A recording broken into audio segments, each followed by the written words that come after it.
Good afternoon, everybody, and welcome to the Running for Souls podcast. My name is Keith Cartwright.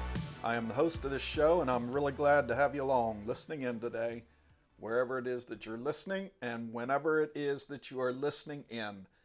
A special treat for you today. I dare say I would not even be here talking to you today if it wasn't for the man I'm going to introduce you to again today, Mr. Buddy Teaster, CEO of Soles4Souls.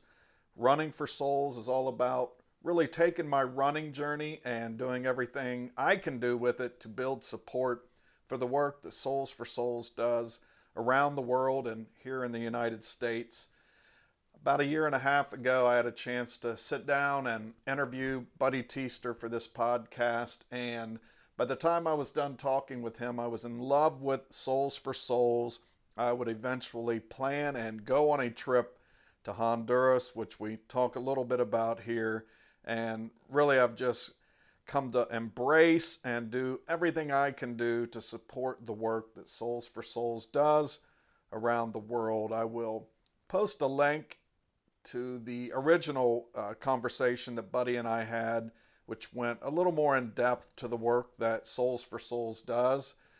This conversation focuses a little bit on running and how running has come to influence the work that Buddy does and the challenging times that we're in, and talks about Soles4Souls and specifically some of the challenges that this COVID-19 time, this virus, has brought to them as an organization, and kind of how Buddy's handling all that and what he's thinking about the future of Soles4Souls. So, with all of that said, I want to get you over to Buddy, but stick around for the end of this as I talk a little bit about this Running for Souls journey next step.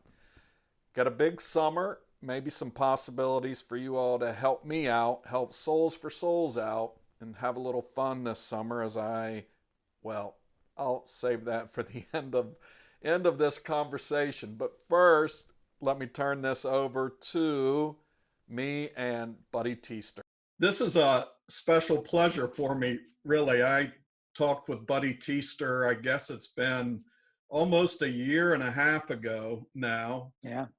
This is kind of a scary conversation because after I talked to you that year and a half ago, Buddy, from that point on, my car stayed mostly full of used shoes, and I spent a lot of time planning a trip to and ultimately went to Honduras. And all of that was sparked by one conversation with you and this organization that you are the CEO of, and that is Soles4Souls. So that's a long-winded welcome back, Buddy Teaster. It's a pleasure to be back. I take full credit for that. I don't have any apologies. It has been a pleasure to learn from you and watch as you've gone through this process and thought about things maybe differently and explored and pushed your own boundaries and pushed us and helped a lot of people in the process. So I'm happy we had that conversation for lots of reasons. Well, and so one of the benefits of that conversation has been able to kind of follow certainly the Soles4Souls journey, but follow your personal journey since that point. And so I want to start today because this has really resonated with me recently. You commented, and I think it was on a Facebook post at some point, you said that you have come to look at almost everything in life through the lens of running. And so you and I kind of started this conversation way back when with running. We're both big fans of running and find a lot of value in that. And so I really want to pick your brain, maybe dive into your soul a little bit today, how running is influencing the way you're looking at some of the different challenges that you face right now. So let me just start with life in general. We're in the middle of this COVID virus. A lot of people's lives have been impacted, to say the least. I just wonder how running has been a part of the way you just look at life in general right now. Well, there are probably multiple, but at least two really strong things for me, Keith. One is the personal piece, as we've been restricted to our homes and interaction with other people. My daily run, or 5 or 6 times a week run, has probably taken on even more importance.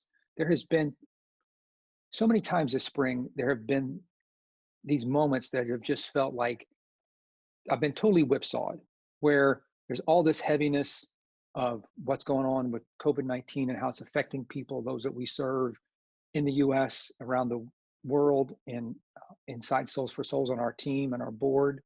And it has been one of the most spectacular springs ever in Nashville. So I go outside and I go out with this kind of heavy heart. And then the sun comes up and I see the flowers blooming, and I love to be able to be connected in that and find some joy and some solace in the midst of all that. And that's just a sort of day-to-day thing. But I think probably for me, the other most obvious application of this lens is, I'm mostly an ultra runner, at least for the last 15 or 20 years. And I've done a lot of 100-milers, and that has taken me into another realm physically and emotionally and mentally. That seems really to apply right now. There's a pretty well-known race in Texas. It was my first 100-miler, called the Rocky Raccoon. And at the time that I think they've changed it now, but it was 5 20-mile loops. And I remember people talking about how easy sometimes that format made it. You came back through the start and finish every 20 miles. You sort of knew the course. There were no surprises. But also that meant at a very regular basis, you could come back to the beginning and quit. Your family was there, your car was there. It was super easy to say, I've had enough. So that was one piece. And the other one is, they said, you're not going to believe me at the moment, but miles 60 to 80 is going to be the hardest, when you're going to be really tired, but still really far from the end. It's going to be dark, and you're going to have to go back out on that loop, and it's going to be the most down you've ever been. And so I think about that now, of like, we're a long way from the end of this thing, right? I mean, we don't know what that looks like. And I know there are lots of ways that people are assessing it, but life is going to be different on the other side of this in many ways. But I at least feel a long way from that right now. And so to go back to that memory of, look, people who are far better runners than I were, far faster, far more experienced, they said the same thing as the guy who'd only done it the time before, is that there's this point where you're just going to have to keep going. You're not going to know what it's going to be like on the other side, and you've come too far to quit. And so I think there's a lot of that for me, Keith. And then also just coupled with, that happens in lots of races. Doesn't have to be that particular format or that particular one.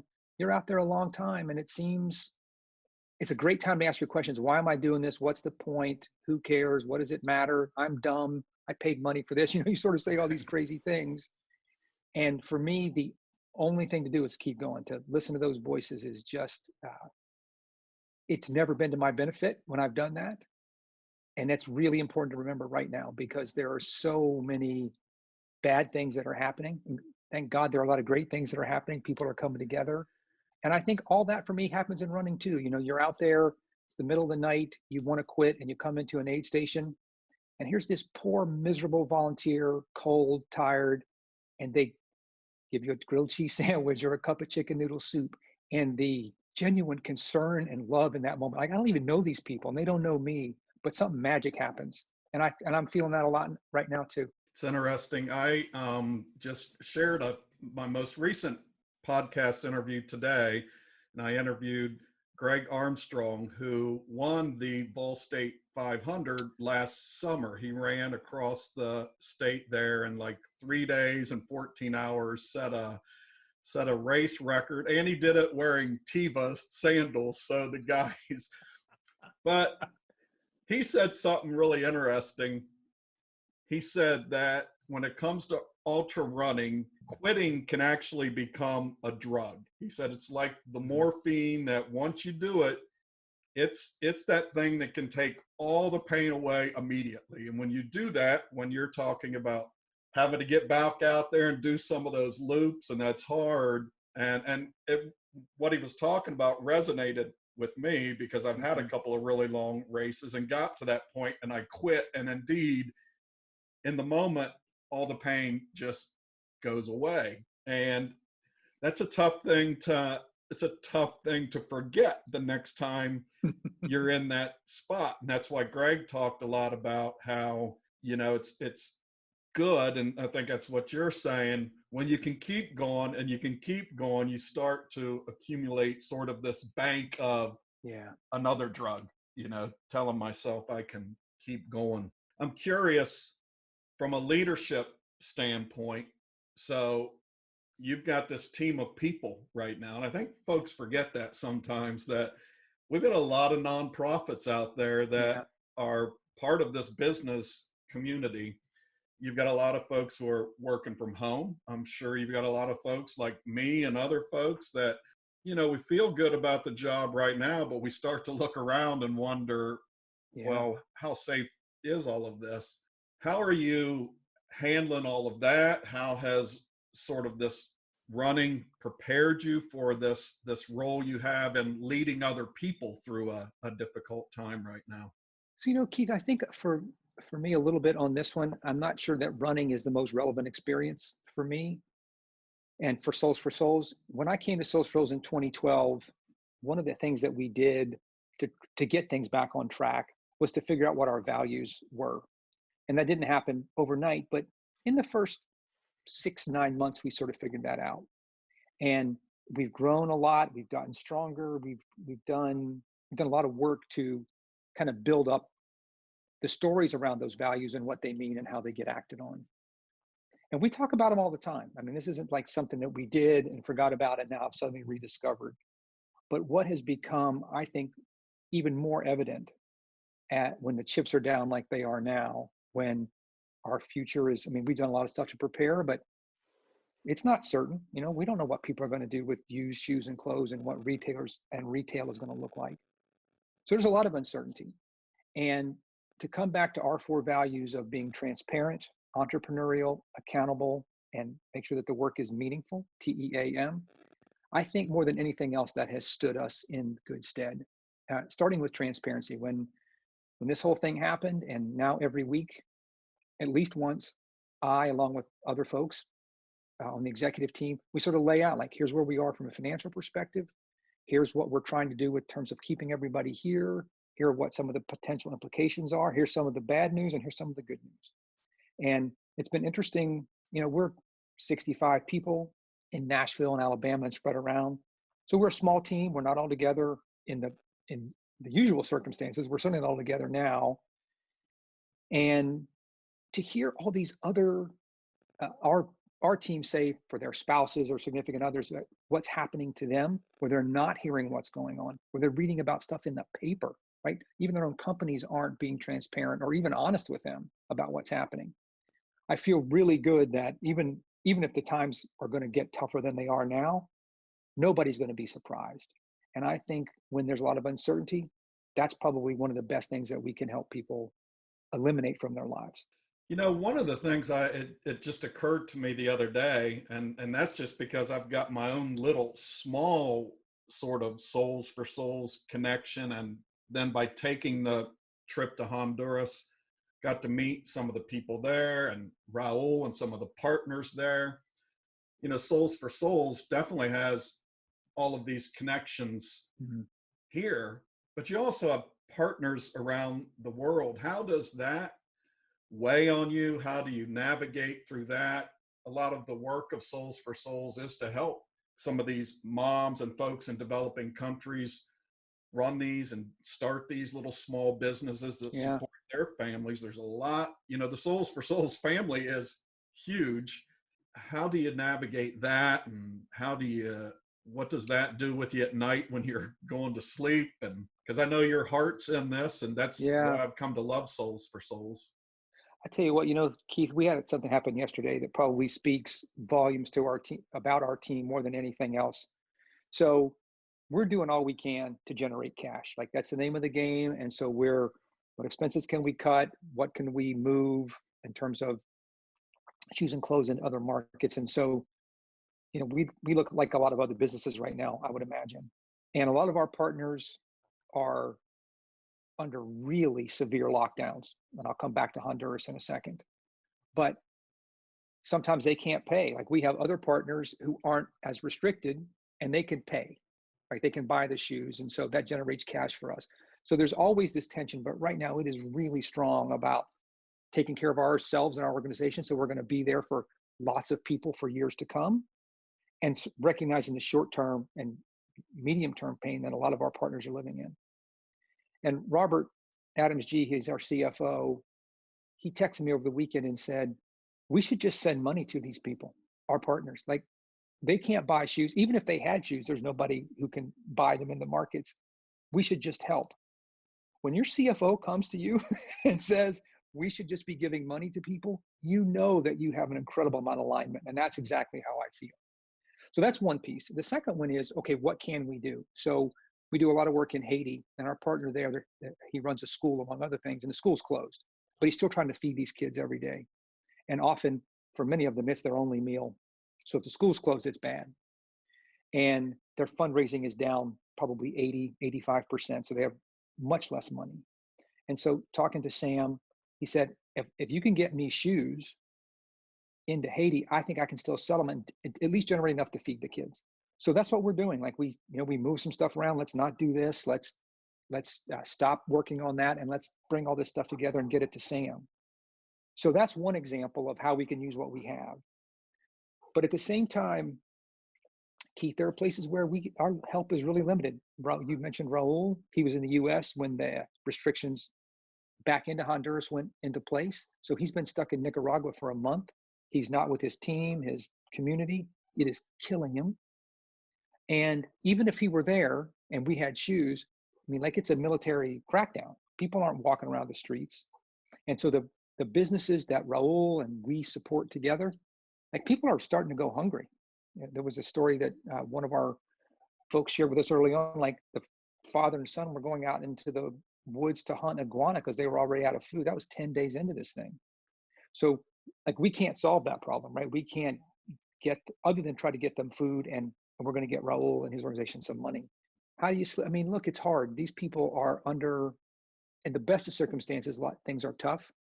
And now it's almost unimaginable. And, other than staying in touch with them, making sure that we're listening to where we can help, some of this is going to set these guys back years, for sure. I'm curious. I was on a phone call the other day with some folks that I do some training around the state with. And so they were calling, trying to get the sort of the lay of the land here in Virginia, and trying to feel out what's the long-term future look like in terms of having group trainings and bringing people together. And, it hit me that I've been so caught up in day to day, I hadn't even thought of future or what that remotely is going to look like. I wonder, you and your team, what's it like when you sit down and try to plot the other side of this, when there is no really known other side of this, and what that will look like when you are an organization like Soles4Souls, and you're trying to, and you just share beautiful stories, take care of the world in some really meaningful ways. And so much of your lifeblood in doing that is collecting shoes from people who are trapped in their homes, getting them to countries that are locked down. There's nobody can even begin to, with any credibility, predict when that all ends. And I say all this because I've never been more impressed with a team of people than I am yours. So I'm curious, when that group of people gets together and starts planning future, how do you do that right now? So we're doing a couple of things. One of them is what you already mentioned, and that is talking to a lot of people, right? It's easy to sort of get in your bubble.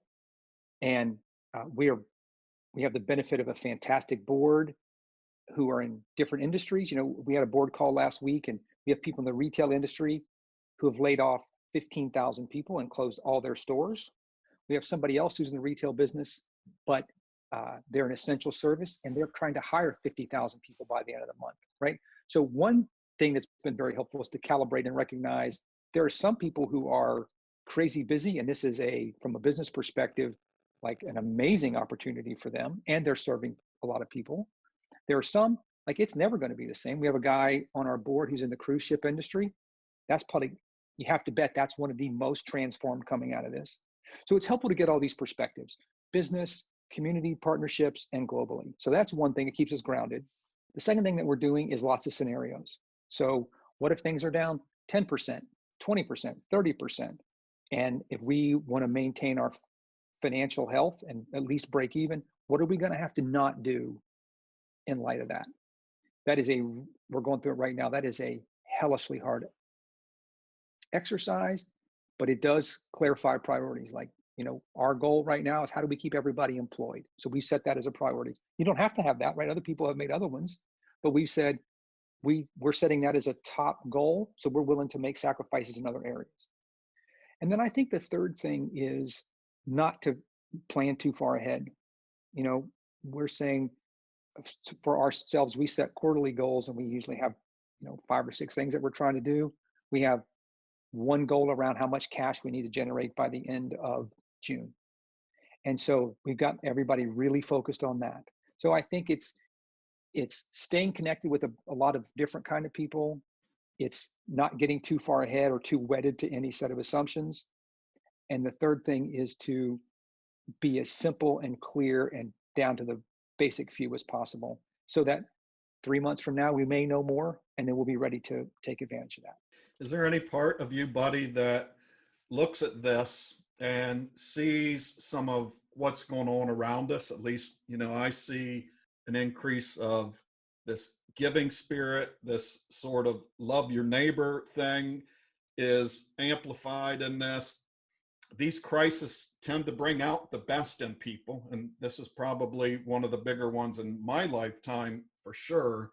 Is there any part of you that sees or hopes that one of the takeaways from this is this fueled giving spirit that may propel what you all do in a way that it's never been propelled before in terms of donations and this wanting to be involved? Keith, I'm not as optimistic as you are about that, actually. I think that's happening now. I worry 6 months from now, when maybe the health piece is gone and it's just the economic reality of maybe really terrible for a lot of people, that's going to go away. I was reading something this morning where, there is this sort of historical arc of people come together around the Great Depression, Great Recession at the beginning, and then a year in, the people who still haven't found a job are now lazy and shifty, and all these kind of. So I'm not pessimistic, but I don't want to put too much weight on that. I do think it's going to change a lot of habits that will affect Soles4Souls about how people think about consumption and retail and how much stuff really matters. I don't quite know how that's going to go yet, but I do think to assume that we're going to all go back to the mall and buy lots of disposable clothes and have 10 pairs of shoes, I don't think that's how it's going to go. And so I'm not sure what that means for Soles4Souls, honestly. I do think in the short term, maybe the next 3 to 6 months, a lot of companies are going to have a lot of excess inventory, which is bad for them, but they're going to donate it. So we're going to be able to help in the short term. I think there's going to be a tremendous amount of need, especially around back to school and kids, right? It's always a busy time. Parents are trying to do the best for their kids, and that's kind of when they're have a chance to get uniforms and backpacks and shoes and things. My guess is the demand for that is going to be like unlike anything we've ever experienced. So maybe this inventory is going to come in at the right time. But when we get to the end of the year and companies are like, okay, there's a new reality here, and I have 30% fewer stores and people are buying 10% less when they do come in, that could be a very different picture a year from now. So I lean into and revel really hard reading the positive stories right now. I'm not convinced that that's a permanent change. Listening to you, and I was sort of taken with your confidence, your leadership when we met the first time, and you came on to Soles4Souls at a challenging time. There was a lot of transition, a lot of things going on. We talked about that in the last interview. Y'all got to a good place where, imagine, at least from the outside looking in, this is a smooth running machine. And now this. I just wonder, as a person, as a leader, what has prepared you most for a moment like this? We were just having this conversation recently. I've been there 7 years, and Soles4Souls kind of hit rock bottom, and I came in 2012, probably 2013. Like, it was the boat was still sinking, and we've added a lot of people since then. right? Who don't have the experience that, maybe a core 10 or so of us do of, can we pay the electric bill? Can we pay people? Are we going to be here next week? Are more partners going to bail on us? In a way, that core group of people, we're able to say to each other, it has actually been way worse here. And that provides a lot of comfort to people, right? Even if they don't know the story personally, it's part of kind of our myth. And it really matters to say, guys, we've actually been here where there wasn't any money in the bank. And we've worked our butts off the last 6 years to have a financial cushion so that we can not panic, can take the time to do the right thing and engage people. So as crazy as that was to come in 2012, I don't think there's anything that has me personally and our team better prepared than having gone through that experience, because there are a lot of analogies. The sort of societal implications, that wasn't happening, right? The economy was great. There were all these other things that allowed us to get healthy then that are going to be different the next time. But we learned a lot of discipline. We've been able to loosen up a little bit the last few years, but it's been pretty easy to turn it back on. It almost sounds like now we are going back to the running analogy of that struggle, and having been there and having the opportunity to reflect back on a race that, man, I've been here before. And so it makes it, I won't say easy or even easier, but preparation, I think, learning to love that process. Did you have any big races planned this summer, fall? I've been talking to, the running community. I said, it's been an interesting time. And especially for a guy like me, running is never, ever once, not a single race for me, been about winning the race. So, and so that piece, not having races, being in them has always been for me about some bigger why in my life. And for the last year and a half, it's been Soles4Souls, running for souls. And so I think there's a lot of opportunities for people to be examining, why do I do this thing now? Because it's not for races. So why am I still doing it? I wonder if that's impacted you and your running at all. And I will tell you, going back, I have really appreciated the pictures you've shared out there running. You have snapped pictures of a beautiful spring in Nashville. So many days that's brightening up my day too. It hasn't been as beautiful here in your old stomping grounds of Ashland, Virginia. It's a great question, Keith, because I think you nailed it. Like, it does makes me examine, sounds like you've done the same. Why do I do this? And so there's a pretty selfish lens, and I really miss my friends. Like, I love Nashville. It's the happiest spot I've ever been in, but most of my running friends are still in Texas, and races or adventures are a way that we've stayed connected a few times a year. And so that's gone by the wayside. And I really missed that. So I'm like you, and I've never showed up at the starting line expecting to win. If I just hang on to the end, I'm super happy. But the social experience, I did one race last month here, and I hardly knew anybody, but just being out with other people made it a great day. So the selfish part is that has been my running community, and I've been really disconnected from it. I'm probably not going to do it. I have a 100-miler scheduled for June. I'm just not trained. Like, I haven't been able to get out enough and do the things that I would need to do to get there. So I'm probably going to bail.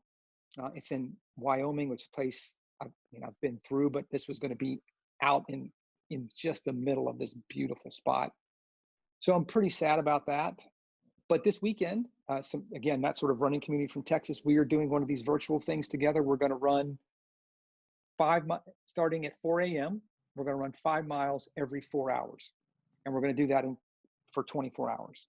And so we've already planned, okay, we're going to get on the phone 10 minutes before the start. We're going to talk during the run. So we're going to try to recreate some of that. And because I think they're feeling some of the same things that I am, which is we miss each other. Yeah, and there's been a lot of this virtual. Greg, who I talked to, they were a part of a couple of weeks ago, the online backyard ultra. I don't know if you caught any of that. That was insane.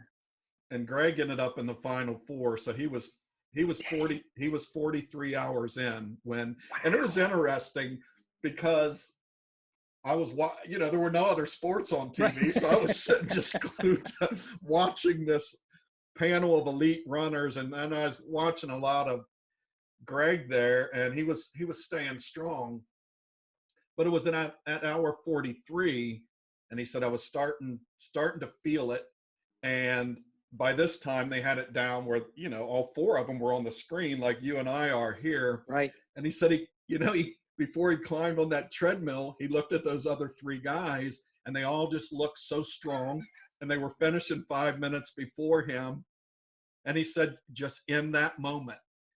And he had never been a part of one of these backyards where every hour you got to get back.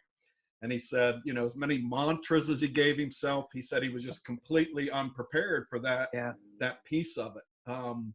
I did about 50 miles at that with the one down here in Bell Buckle, Tennessee, that Gary Cantrell does. I have never been in a more stressful race in my freaking life, Keith. I hated it. I mean, some of these guys doing 43 hours or 270 miles, or whatever it is, blows me away, because I don't know if they did it on the Zoom thing, but the race here in Tennessee, you get in and then he blows one of those big air horns. Every time I wanted to cry when he would blow the air horn. The stress is crazy. And so to do it on a treadmill for 43 hours, that is mind blowing. And I'm curious, so the stress to you, because you're an accomplished runner. You can run a long time. The stress was literally just that reporting to the starting line. When you get in, you know you only have a little bit of time. What do you have to do? And so that's stressful. And that damn air horn, it's coming. And like, it was definitely Pavlovian. Even before it blew, I was already stressed. But there are people who thrive on it, right? That's been my only in-person experience with it. And there were people who are like smiling, laughing, couldn't wait to get back to the line. And so I think some people are wired for that kind of, like, they love that rhythm, and that wasn't me. So these four guys, and the one who lost sort of on a technicality, he didn't hear the thing. I mean, that's heartbreaking. Right. Heartbreaking. Right.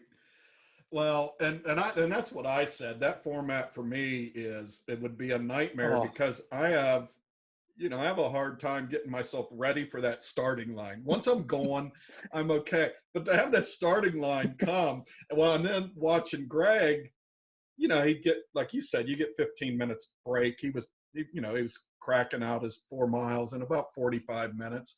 But then he was in his basement. He did it all on a treadmill. He'd get off the treadmill, crawl onto his couch there, and he'd be drinking a 2-liter thing of Coke. And I'm like, I'd never get up. I mean, at least out in the woods, you're not going to get comfortable.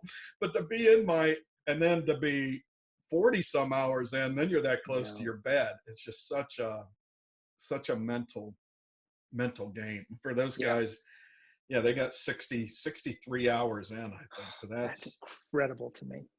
But I think, to your point, that people pull together. I mean, listen, in February, if someone said, we're going to do this format online, there would have been zero takers, right? And I think one of the things that is kind of grounds to be hopeful is we will all figure it out, right? That we will adapt. There'll definitely be some pain along the way. I think there's going to be political pain, economic pain. I mean, there's a lot, I think, that could go through a really grueling transition. But our ability to adapt never ceases to amaze me. We were talking, I mentioned Haiti. We were, Kristen, whom was talking to one of our partners in Haiti. And, he said something really kind of interesting, is like, it's already really tough here. Like, this isn't particularly more difficult than any other day. So you think, wow, that's a perspective, right? It's sort of like, if you've been through enough races, you're not going to quit. I mean, if you live in Haiti every day, COVID-19 is just one more thing. That's not the thing.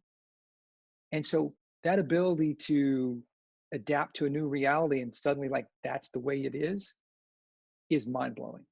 It's been interesting. I wrote about something along those lines not long ago. And, I think everything in my life comes with some sort of purpose. Everything happens for a reason. And just the whole timeliness of when I went to Honduras and now we're in this. And I have a perspective about this situation we're in that I never would have had if I hadn't gone to Yeah. Honduras. And that perspective is exactly kind of what you just shared. My first thought was these folks in Honduras is like, we've been doing this, and Right. I think the way I kind of wrote it was, we're momentarily going to a place where these folks I spent 4 days with have spent their whole lives. Yeah. And so it's makes it difficult still, but it's hard to get too wrapped up in the difficulty of it all when you've seen what some folks are struggling with every day. Every day. Yeah. I wonder, buddy, if you're talking to a guy like me who loves Soles4Souls, and there's a lot of those folks out there, and you're doing your stuff in there, what can we be doing out here in terms of helping Soles4Souls? Is there an opportunity for us out here at this point to help you all? So there's one pretty easy one, and there's one that has nothing to do with Soles4Souls, but I think is more important probably. So we have had now for, I think this is our 4th year, maybe 5th, partnership with Zappos. So you can go to the Zappos for Good website. You can go to Soles4Souls website and walk through the steps, but you can print out a label. Zappos will pay for the shipping. You can put your used shoes and clothes in there. And we are working as hard as we can to get that processed and put into the hands of people who can turn that into food, shelter, and education for their kids. That part hasn't changed. We're still doing that every day, and Zappos has been an amazing partner. People are still doing shoe drives, which kind of blows me away. We just had someone here in Middle Tennessee finish their 25,000 pair shoe drive, and so it's time to go pick them up. It's obviously harder, a lot more logistics of making sure there aren't too many people, but they're still doing it. And we also have partners like DSW, who has over the last couple of years been incredible as a drop-off location. And what they're saying to some of their customers is just hang on to it. We're going to open back up, and when you do, bring it in. We want to get this pipeline flowing again. So I think there are several things. But listen to this podcast, listen to it regularly. It's Freakonomics, and the guy who's the host, Stephen Dubner, he says something. I just maybe it's new. Maybe I just heard it finally. At the end of his podcast, he said, "Take care of yourself and somebody else if you can." And I think that's probably like, that has landed with me in such a powerful way the last few days, that whether it's, I mean, it's all stuff that we know, but talking to a neighbor, reaching out to a friend you haven't talked to in a while, like shoes and clothes, like that's going to come back. We'll figure it out. But if we don't keep sort of that social fabric woven together, then that doesn't mean very much if we're saying, hey, send us your shoes. And so I think that, like, hey, there's some practical temporary things that you can do. It's going to come back. But until then, let's take care of ourselves and each other. That's probably the most important thing we can do. And I won't keep you much longer, but I do want to say that coming from you, that means a lot, because I have been drawn into Soles4Souls because what you just said is the way you all act in the good times and in the challenging times. I've seen it when I went to Honduras with Soles4Souls. I saw it in your office when I had a chance to visit there. I told Stephanie, our local rep warehouse coordinator here, that there's never been one person I've met from the Soles4Souls team that just didn't touch my heart in some way. So I just want to add credibility to and heart to what you've just said, because I know you mean it, and I hope we'll do that. Well, it's like I said, it has been a pleasure, Keith, to see some of what we're doing reflected back in you and your passion and willingness to do things and go places that you maybe wouldn't have thought about otherwise, and to reflect on that and write about it and talk about it. So that's the magic, right? When all this comes together and ends up being way more than any one of the elements, that's the whole game. Like, if we can do that, everybody is better off. And you've been a huge catalyst for making that happen for a lot of people. So thanks for that.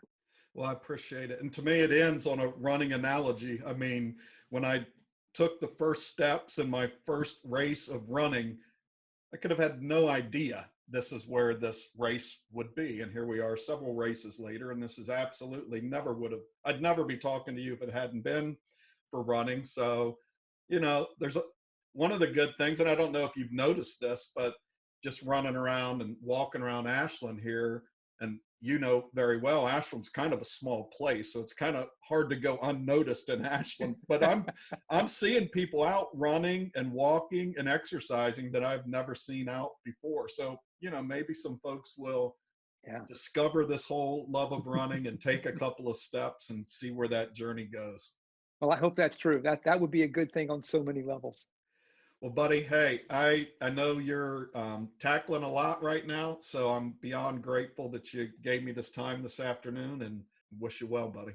All right, it's always a pleasure, Keith. Thanks. Well, thank you everybody for listening in to that conversation with Buddy. He is always an inspiration.